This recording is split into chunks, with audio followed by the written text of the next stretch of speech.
Good morning, ma'am. Hi, good morning. Very good morning. I am here with you. Are you able to hear me? Are you able to hear me? Yes, ma'am. Okay. Today I am going to discuss regarding the arboviruses. Okay.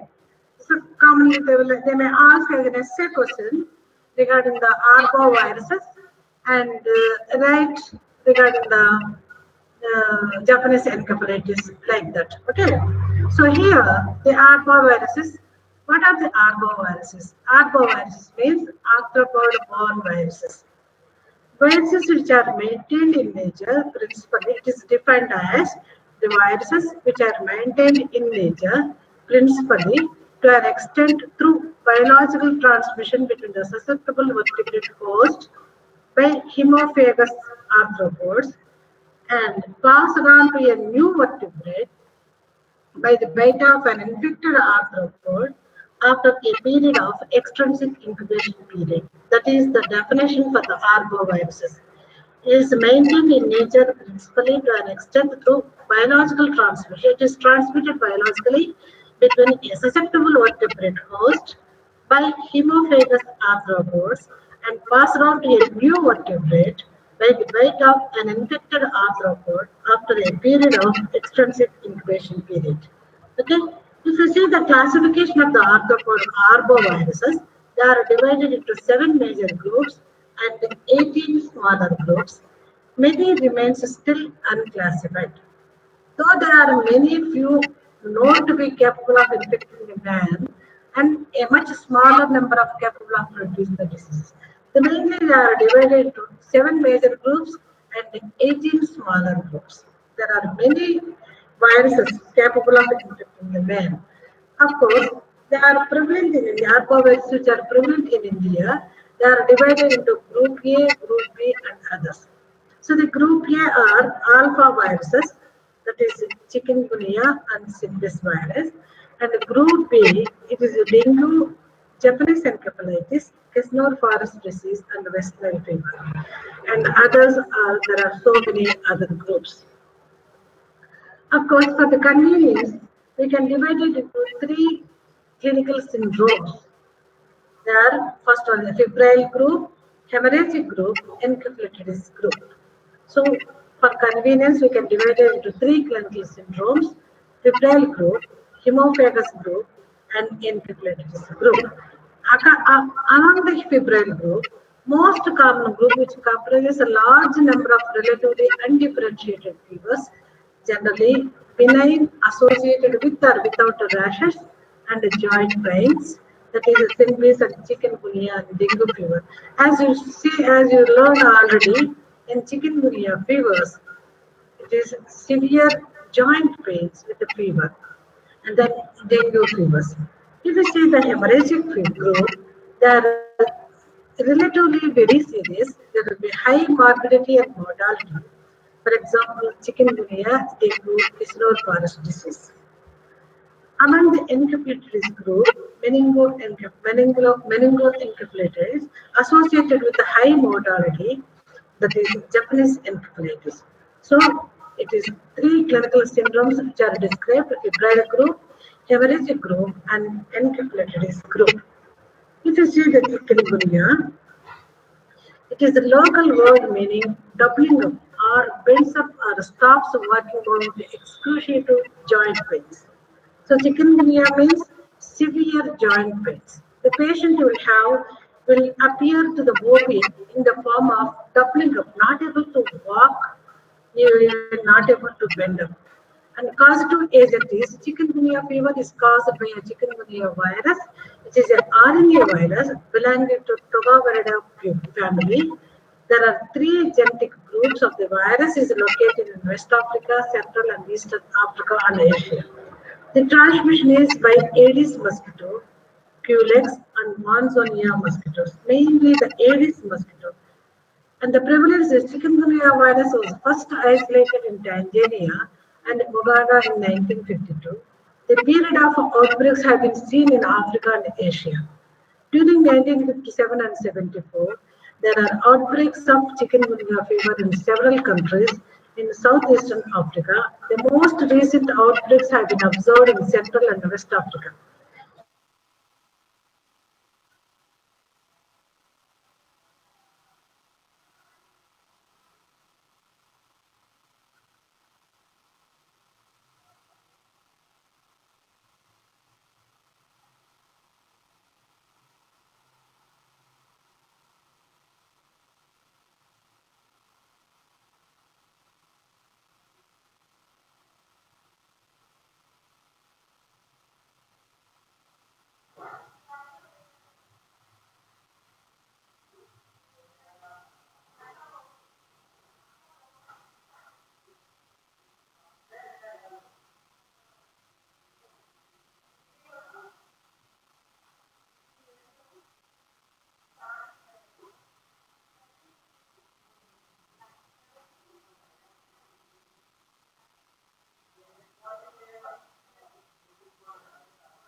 I am going to tell regarding the Japanese encephalitis.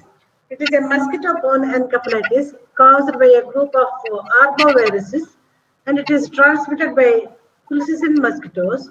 It's a zoonotic disease, and in 1871, Japanese encephalitis described in Japan. In 1934, Japanese encephalitis was isolated, and if we see the world scenario, 50,000 cases of Japanese encephalitis occurs globally each year, with 11,000 deaths and nearly 9,000 people are disabled, especially in children. In sporadic cases, occasionally the cases are widely distributed in time and place, and they are observed in China, Japan, Taiwan, Korea, Philippines, and Indonesia, Malaysia, Singapore, Myanmar, and Bangladesh, and eastern areas of Russia. And regional seasons outbreaks you can see occurs in Thailand, parts of India, and Sri Lanka. If we see the Japanese encephalitis in the worldwide, we have cases in India and other areas.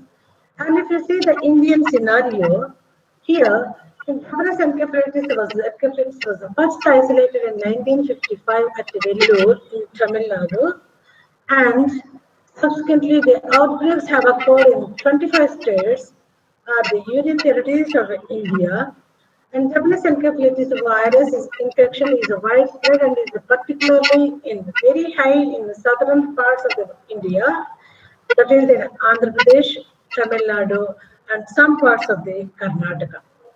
That is the Indian scenario. And the incidence, if you see the Japanese encephalitis, in 1998, 2,120 cases, out of which 507 deaths, whereas in 2005 there were 6,200 cases and 1,315 deaths. That is 21% of deaths occurred in 2005.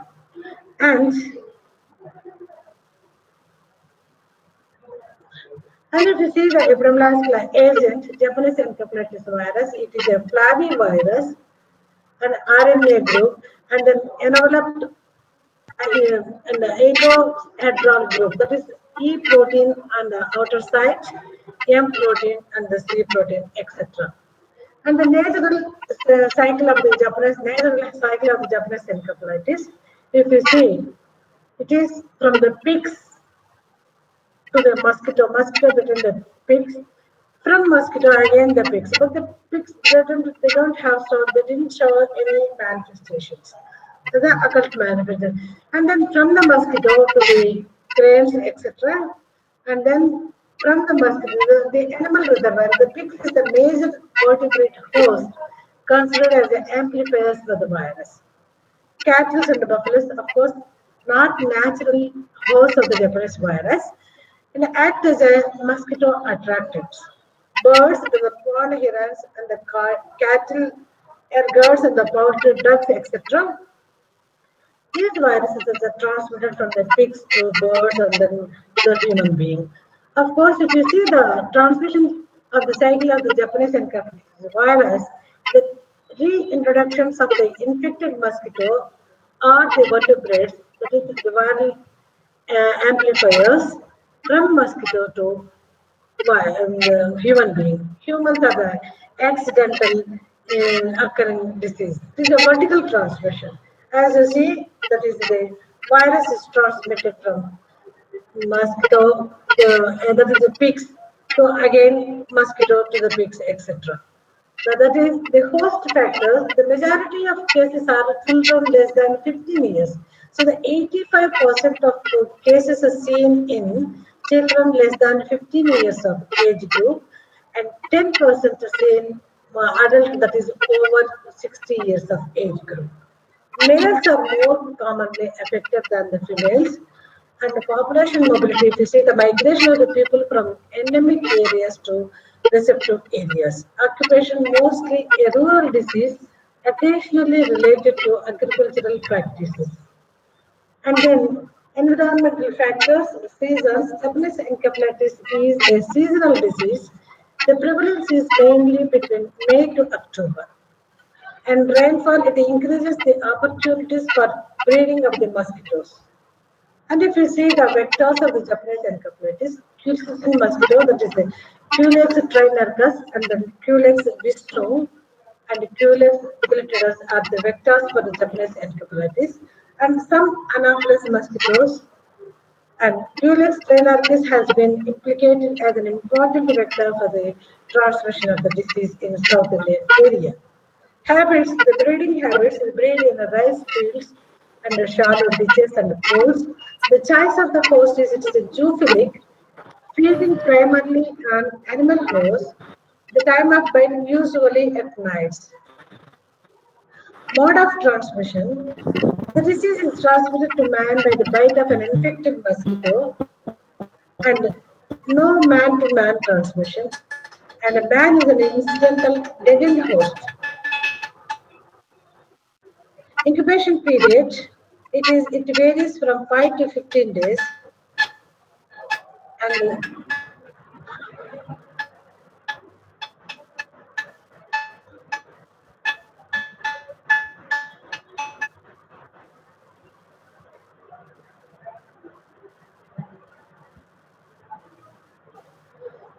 my goodness.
Can you hear me?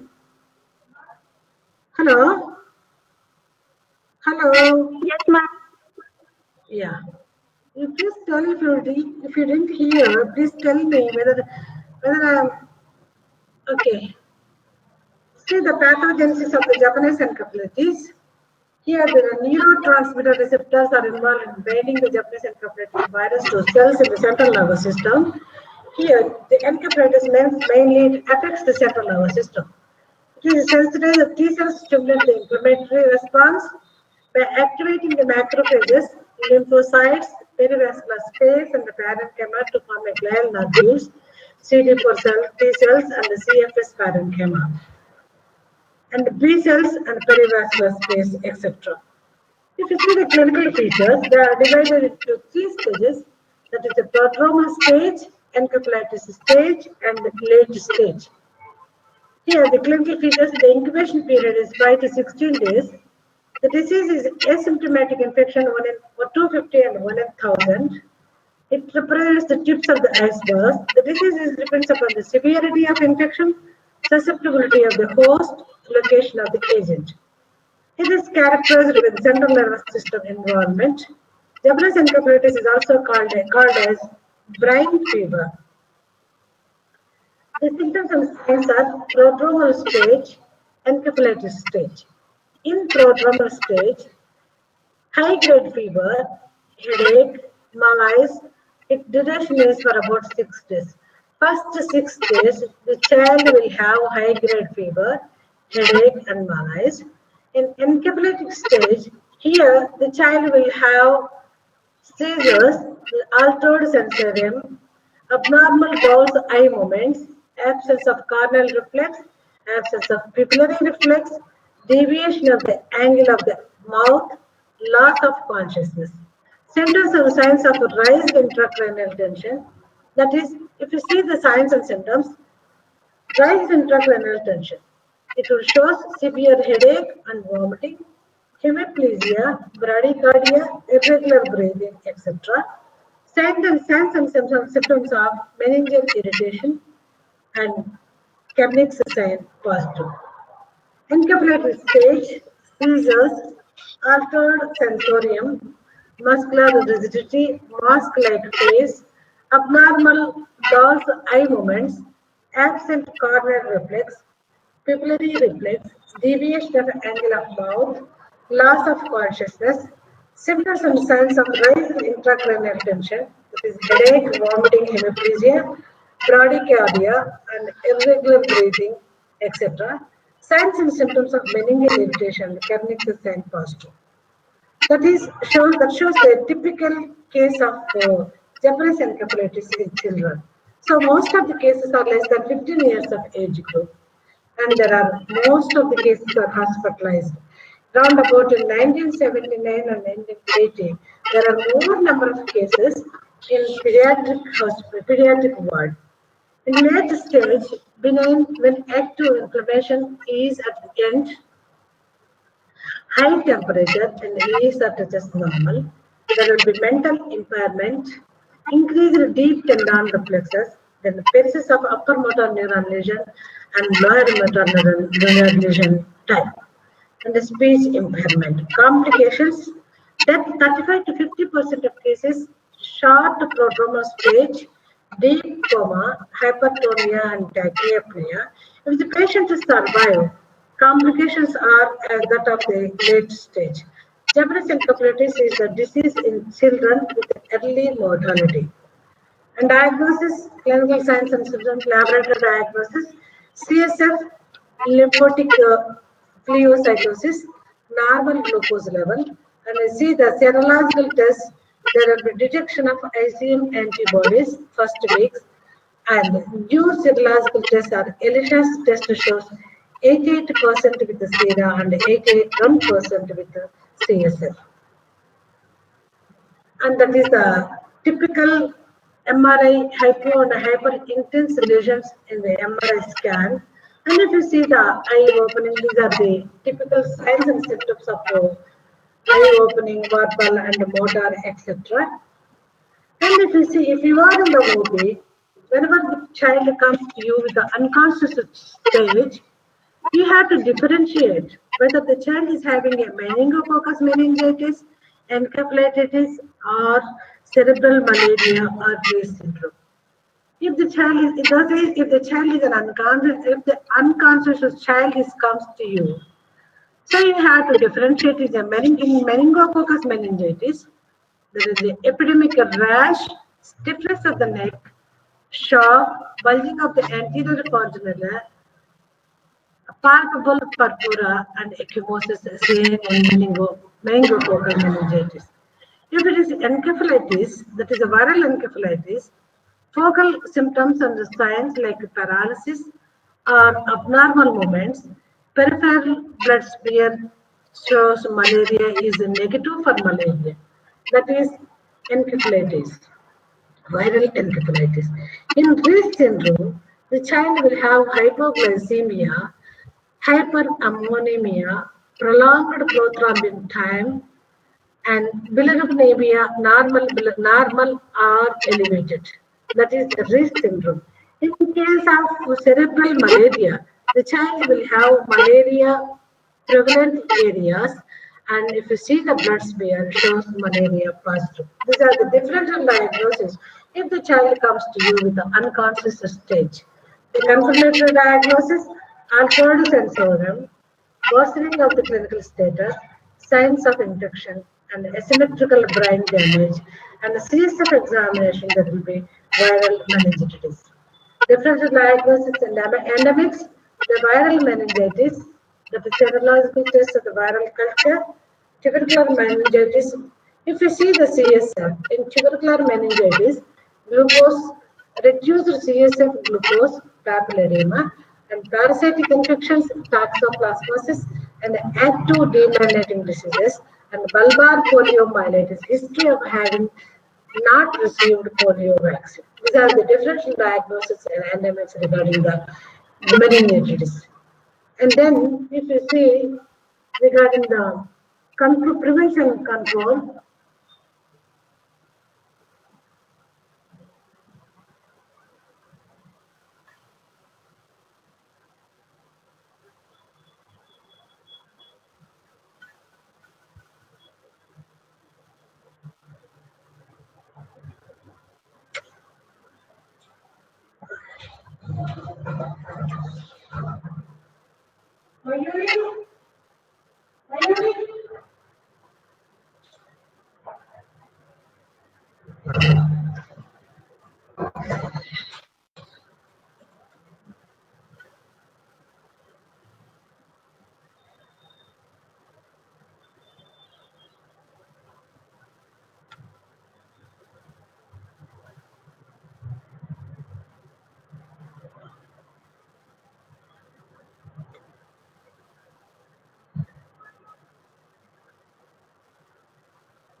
ma'am, PPT ఎక్కడండి? ఇదా last last ఇదండి okay and next so regarding the principles of control, no specific treatment per se. Am I audible to you? Hello? Hello? Yes, ma'am. Yeah. Principles of control. No specific treatment per se. The vector control is the main mode of prevention of the individual and the community level as a whole. Control of amplifier dose and vaccination. The management of a Japanese encephalitis. maintenance, airway, fluid and electrolyte balance, and control of convulsions, and the raised intracranial pressure and temperature. And vector control, the principles of arthropod control, that is environmental control, chemical control, biological control, genetic control, and neural method. That is the integrated approach. And if you see the mosquito control measures, anti-larval measures, anti-adult measures, and personal protection, anti-larval measures are environmental control. Best approach is by using more as a result. That is a source of reduction, the elimination of cesspools and ditches, intermittent irrigation, filling of the drainage operations, and the provision of piped water supply and proper disposal. That is, if you see the removal of the stagnant water, that is the changes of water flowers of the plants and the leaves, etc. Water in the plates, removal of the water in the plates, etc. Disposal of the empty lunch boxes and the soft drinks, etc. And covering the water containers and keep all the drains clean and on top of the defective measures, etc. And chemical control commonly used larvicides are mineral oil, that is kerosene, diesel oil, mosquito larvicidal oil, etc. The mode of action is the oil spreads and forms a thin film which cuts the air supply to the larvae, and the apply rate is 40 to 90 liters per hectare once in a week. Second one is Paris green, that is a copper acetoarsenate, microcrystalline powder insoluble in water. Mode of action is stomach poison. Good sample contains the 50% of oxide, applied 2% of dust, which is prepared by adding 2 kg of Paris green and 8 kg of dilute such as slaked lime in a rotatory machine, and it is dusted by hand, rotary blowers, and the dose is at 1 kg per hectare of water surface, etc. And synthetic insecticides, organophosphorus compounds like phenanthion, chloralpyrifos, and abate, etc. Abate is very effective and least toxic, and the abate is 56 to 112 grams per hectare. Phenanthion 22 to 112 grams per hectare. Chlorpyrifos 11 to 16 grams per hectare. Biological control, small fish like Gambusia fish, which is feed and larvae, can be used in burrow pits, etc. That is the Gambusia fix. And anti-adult measures, residual spray, the DDT is the insecticide. Dose is 1 to 2 grams of a pure DDT per square meters, then applied 1 to 3 grams per year, and DDT 1 to 2 grams per square meters, that is 6 to 12 months, and the malathion 2 grams per square meter, that is 3 months duration. And the sprays, that is a sprays into the atmosphere in the form of fog or mist using a hand guns or the power sprays. Pyrethrum extract is an excellent spray from the pyrethrum flowers. That is the active principal pyrethrum is a no poison. The dose is 1 ounce per 100,000 crops. And residual insecticides, malathion and phenanthion, etc.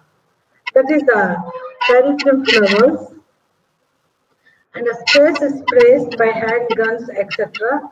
That is used for spray sprays. And genetic control is sterile male technique and cytoplasmic incompatibility, etc. The newer methods are insect growth at the regular cytotomes. Personal protection, that is mosquito nets. Holes is 0.0475 inches. Holes and the screening of the buildings, that is the copper or branch vases, etc.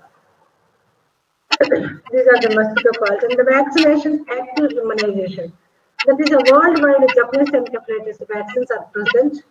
First one is inactivated mouse brain killed vaccine, and the second one is inactivated primary hamster kidney vaccine. And the third one is live attenuated vaccine. And the passive immunoglobulins are not available. Inactivated mouse brain vaccine is a killed vaccine. Then the Central Research Institute, Kasoli, that is used as vaccines.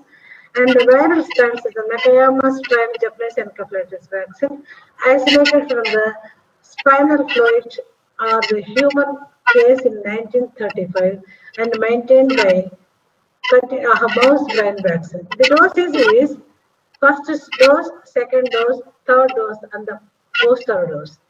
That is the first dose after first dose, after 7 days, second dose, and after 1 month, third dose, and after 3 years, booster dose.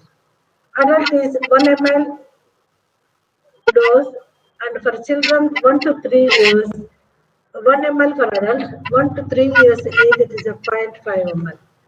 And indicates the endemic areas and rural areas and Asian where the 17 intense Japanese encephalitis virus transmission through the embryonic life cycle, the high risk areas and universal primary immunization is indicated for children 1 to 2 years and also in areas of agricultural development like Thailand and Japan. The disease areas of immunity should be maintained up to 10 years of age and extra barriers in areas of endemicity and the travelers. Contraindication, the people who are allergic to rodent groups, they are contraindicated, and the adverse effects are swelling, redness, and tenderness at the areas. And the levels and then vaccination is not recommended as an outbreak control. It takes place 1 month after the second dose. It will take for the people who are get antibodies 1 month after the second dose. Control measures of the pigs, all pigs and the amplifiers are the host figures. And level of prevention, the primary prevention, health promotion, efficient control of the mosquito and other measures, and host like pigs, etc. And specific protection, which is development of a safe and standard vaccine. And secondary one is the early diagnosis of the regarding the early diagnosis cases. And three types of surveillance: serial surveillance, high risk group, and animal and birds, and vector surveillance for the vector density group. And case surveillance, where no Japanese encephalitis transmission is detected, but vector is present in acute CNS syndrome. Where it is endemic and epidemic, weekly or monthly, and early treatment is symptomatic treatment. Tertiary prevention, rehabilitation of the paralysis patients, physiotherapy, and technical support for the surveillance of the epidemiological group. In spite of all these methods of control, Japanese encephalitis is very difficult to control because of outdoor habits of a vector, scattered distribution of cases, and a role of different reservoir of host. Specific vectors are different geographic and ecological areas. Immunization status of the various population groups is not known, making it difficult to delineate. No specific control group program. It is comes under the malaria control program. That is regarding the Japanese encephalitis. Thank you very much. That is the prevention and control of Japanese encephalitis.